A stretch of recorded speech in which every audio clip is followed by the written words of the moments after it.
Hello and welcome to Luxac Studios. My name's Christian, and this is The Trend. Your look at what's happening in the world through the lens of Google Trends.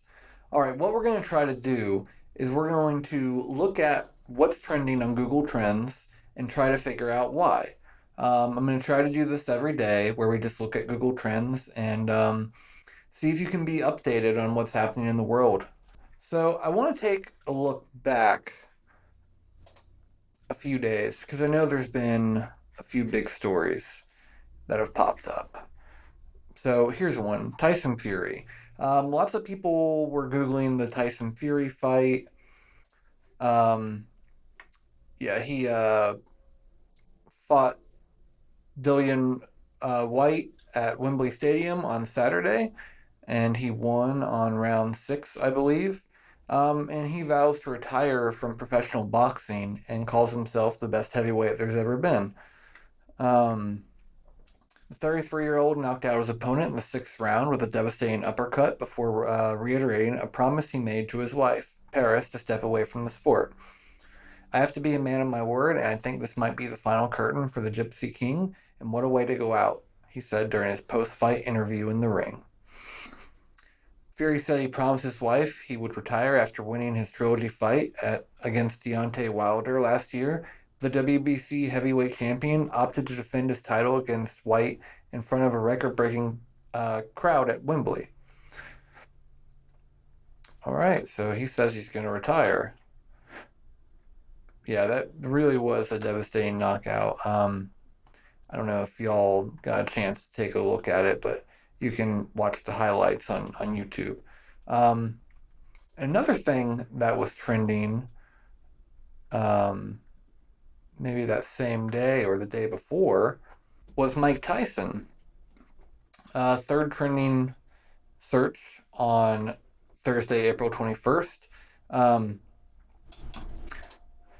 The plane flight punch. And now it's come out that his victim has an extensive criminal record.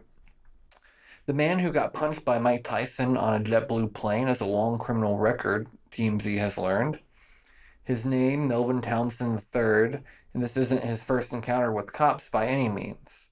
He's been convicted of fraud, grand theft, burglary, possession of controlled substances, and trafficking in stolen property.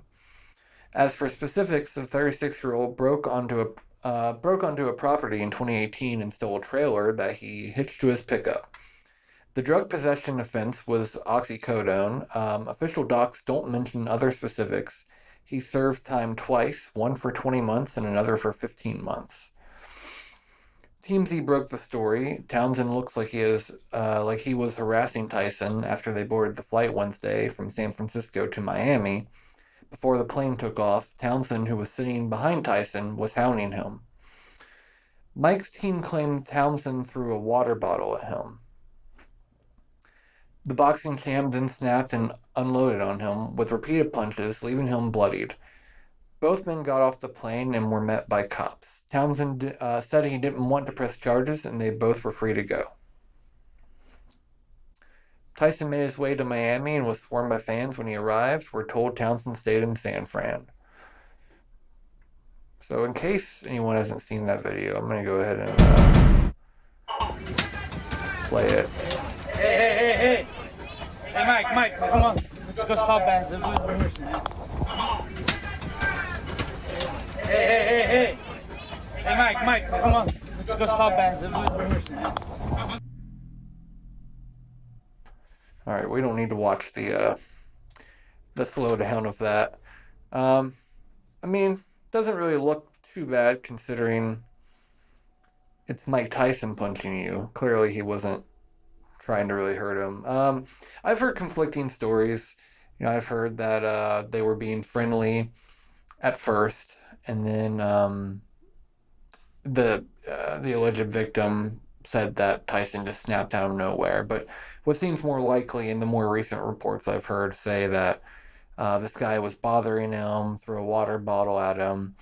I do find it kind of funny that not long before this, I think he was actually leaving, attending the Joe Rogan Experience, and he had stated on there uh, that they were talking about, fighters getting into fights at bars and whatnot.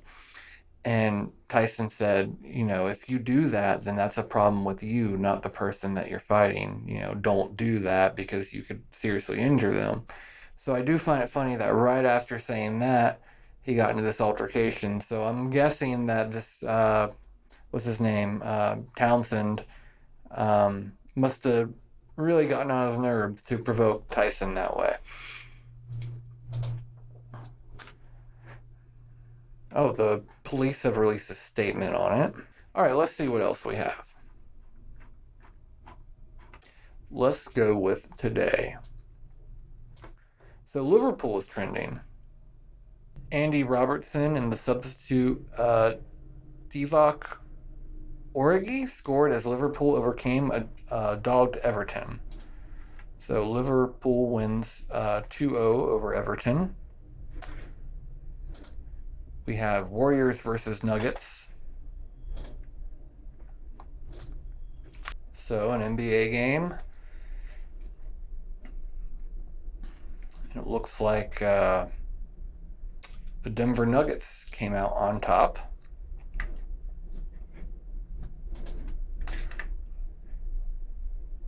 Air Force Major General William Cooley. Historic court-martial ends with the first conviction of an Air Force general.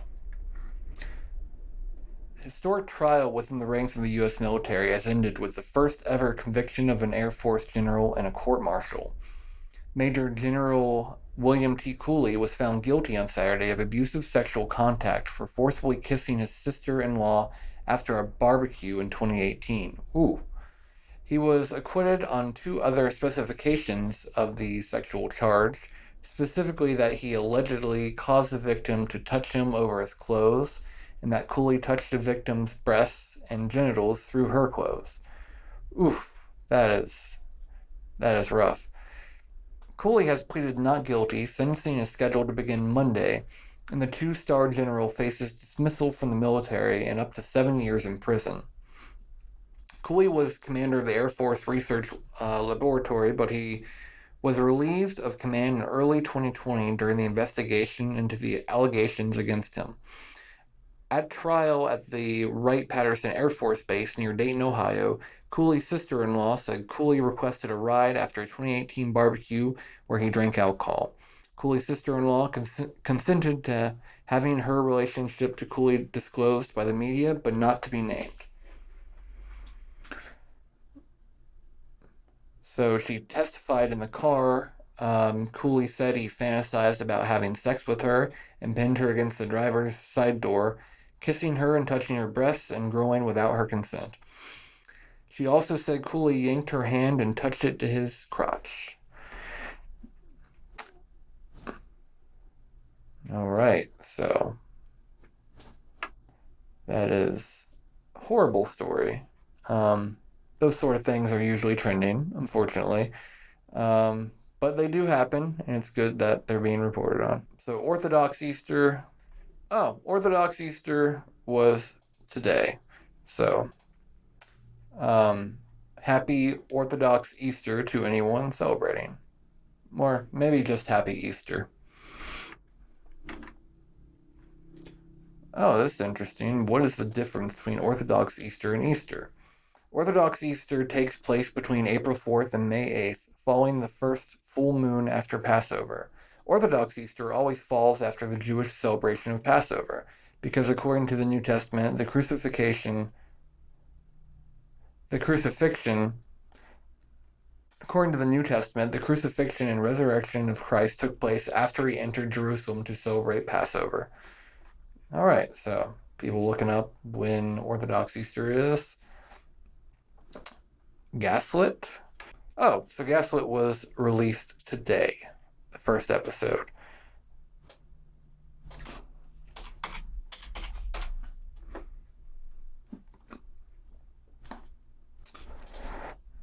Let's see how it ranks in IMDb. Only a 6.2. Looks like only 165 people have rated it so far.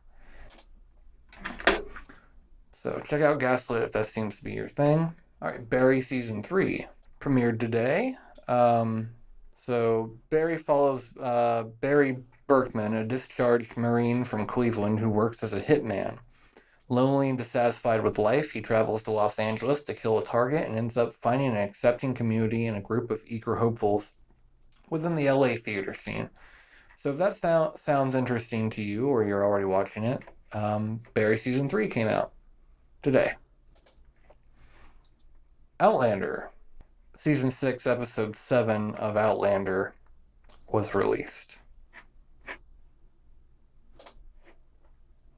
Talladega race, Talladega Cup results. Chastain, who also won at Circuit of the Americas, notched his 6th top 5 this season with the victory, his second in the past 5 races. Chastain beat Austin Dillon, Kyle Busch, Kyle Larson, and Martin Truex Jr. to the line as multiple cars crashed behind them. Eric Jones, who led 25 laps, was leading at the exit of Turn 4 before Larson jumped to his outside. Jones moved to block, but that opened the bottom lane for Chastain to charge through to the win. Jones finished 6th. With a 7th place finish, Chase Elliott extended his point lead over Ryan Blaney to 21 points. William Byron, who led a race high 38 laps, moves to 3rd in points after winning Stage 2 and finishing 15th. With a 2nd place finish, Austin Dillon leapt 4 spots to 13th in the standings. The biggest jump in points this week.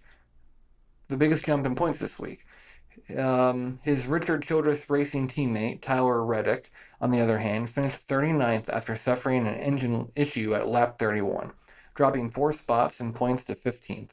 Ty Dillon, Austin's brother, also fell 4 spots to 25th after being involved in a crash at lap 90.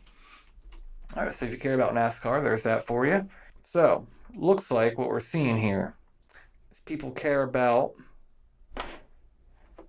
sports, sexual assault, holidays, television. We'll see if that trend continues moving forward. All right, so we're going to do the top 10. Barcelona versus Rayo Vallecano. Looks like Rayo won. Let's see, Tottenham. Probably Tottenham. Tottenham. I don't know. Oh, let's take a look at what happened here. If anyone's a fan of Supernatural, looks like Jared Padalecki, I believe that's how you pronounce his name, was in a car accident. A few years ago, the actor was diagnosed with major depressive disorder. In the last few hours, it was reported that Tristan Padalecki, renowned actor of the TV series Supernatural, suffered a traffic accident as something happened to the vehicle in which he was traveling. Although there is no official statement on the matter, there is a version circulating in social networks where it is clarified that Padalecki was not driving. Secrecy surrounding the actor. The 39-year-old Texan actor has won the affection of thousands of fans who have accompanied him during his more than 2 decades of career in both film and television. Jared is married to actress Genevieve Cortese, whom he met in 2008 during the filming of the 4th season of Supernatural, a project that has catapulted him to stardom. The couple has 3 children whom he constantly shows off to his followers, but it's also unknown if they were traveling with him at the time of the accident. The vehicle was in very bad shape. Jensen Ackles, Padalecki's partner in Supernatural, is the one who wrote the first comments about the mishap, but did not give further details. According to Jared's fan page, his friend Ackles was shocked to see the condition of the car and commented that he couldn't believe how Padalecki had walked away. Jensen saw the car and says he's lucky to be alive, one tweet read. Another version points to the actor recovering at home, as his injuries don't go beyond some scrapes. In 2007, Padalecki was diagnosed with major depressive disorder, and in 2015, the actor himself launched a campaign called Always Keep Fighting to raise funds that could contribute to the foundation to write Love on Her Arms, which seeks to help people with depression, anxiety, and suicidal thoughts. All right, so that takes care of what is trending today. So, thank you everyone for watching, and if you like this and want to see more, please like this video, subscribe, and leave a comment. I'll see you all next time.